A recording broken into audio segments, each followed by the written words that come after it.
let's now bring you 5 striking videos from the last 24 hours, videos that will give you an idea about the mayhem that has engulfed Israel and Gaza.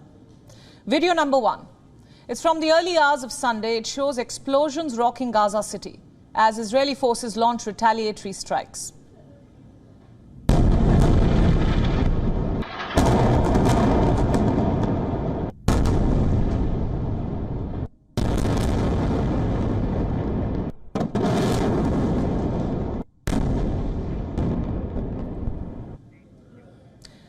Video number 2, this one's disturbing. It shows bodies of Israeli citizens who got killed in fighting Hamas, wrapped in plastic bags at a building in southern Israel. They were spread as far as the eye could see.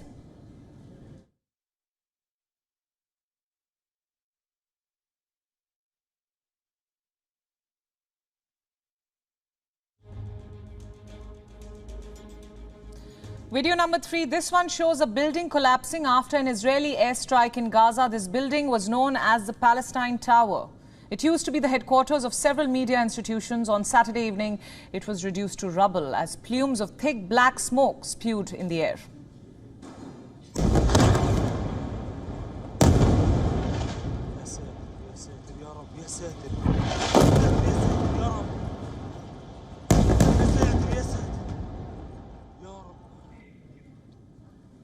Video number 4, this one will chill you to the bone. It's absolutely horrific.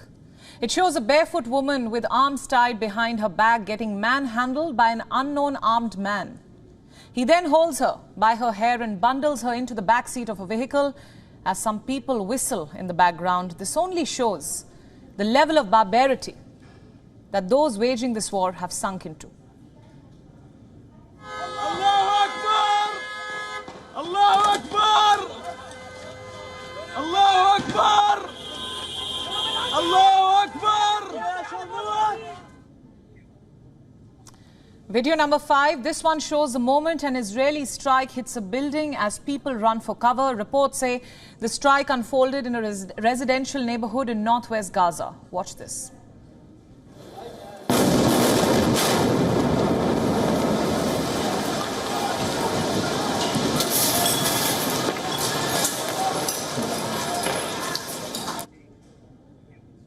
These were just 5 videos. There are many more accounts of horror, many more stories of destruction.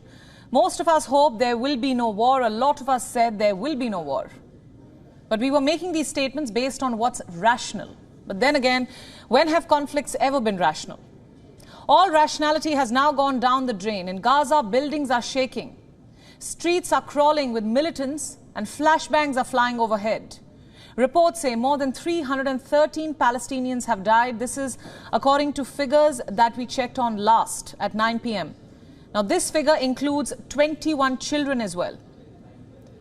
Meanwhile, in Israel, people are hiding in bomb shelters. Troops are preparing for an all-out assault. As Netanyahu tries to garner international support, the death toll has risen to 600. This figure includes 18 soldiers. In fact, this is another news alert that's coming in. A French national has been killed in Israel in the ongoing attacks, and this has now been confirmed by the Foreign Ministry. Once again, for all our viewers who are tuning into Gravitas at this hour, the latest update in this ongoing war is that a French national has been killed in Israel, and the report has been confirmed by the Foreign Ministry. Now, what's happening in Israel right now, it's been called the most intense hostility in years, the heaviest offensive since the 2014 Gaza war. And rightly so. You see, it's no longer just Hamas versus Israel. The clashes have taken the form of an ethnic conflict. The fighting has reached the civilians. It also seems to be Jews versus Arabs now. What's worse, the repercussions are being felt across West Asia. Let me take you through some of the most striking developments of the last 48 odd hours. In Egypt, a policeman has reportedly killed 2 Israelis and 1 Egyptian citizen. This happened in the Mediterranean city of Alexandria. The Israelis in question were tourists. They were there on a holiday. Why were they targeted? Was this a hate crime? It certainly seems to be. But what's more shocking is that some on social media are celebrating this incident.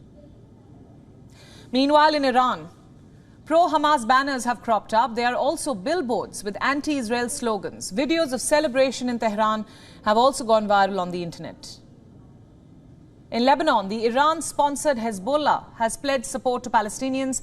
The group even held a public rally right after the fighting began, with Hezbollah officials vowing to join the fight. We salute all our beloved Palestinian resistance factions in Palestine, no matter to whom they belong, and they are all united in the resistance. We tell those that the nation is with you, our heart, minds, souls, our history and guns and rockets, and all that we have is with you, because we are the resistance that was founded originally for you and for Palestine and Jerusalem. Look at this report now. It's from Glasgow, Scotland. During a Scottish Premiership match here, fans of the Celtic Football Club waved Palestinian flags in a show of solidarity. The banners read "Free Palestine and Victory to the Resistance." Back in West Asia, stocks have started to sink across the region courtesy the ongoing war. Israel's benchmark index dropped the most since 2020. Shares in Riyadh, Cairo, Doha and Kuwait also fell at open Sunday morning. Back in Israel, the number of hostages is increasing by the hour. Reports say scores of Israelis have been taken hostage. This mostly includes women and young girls. Videos show them being taken away by armed men. Among those whose family members have been kidnapped is this man. His name is Yoni Asher. On Saturday, his wife and 2 little girls were taken hostage. His daughters are just 2 and 5 years old, respectively. Asher says he hasn't slept since then. His message to Hamas is this: let them go, take me instead. I want to ask of Hamas, don't hurt them.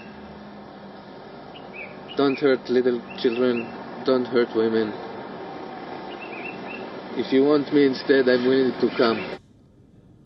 Last we checked, Hamas had said that it was going to announce the number of prisoners. But the question is, will it send them back? The bottom line is this: the next couple of hours are crucial for Israel. The West will huddle to decide on a strategy. Netanyahu's plan will unfold gradually. By Monday morning, there will be more clarity. No doubt, the whole world's focus will be on Israel and Gaza, but for the people living there, a long and sleepless night beckons. WION World is One is now available in your country. Download the app now and get all the news updates on the move.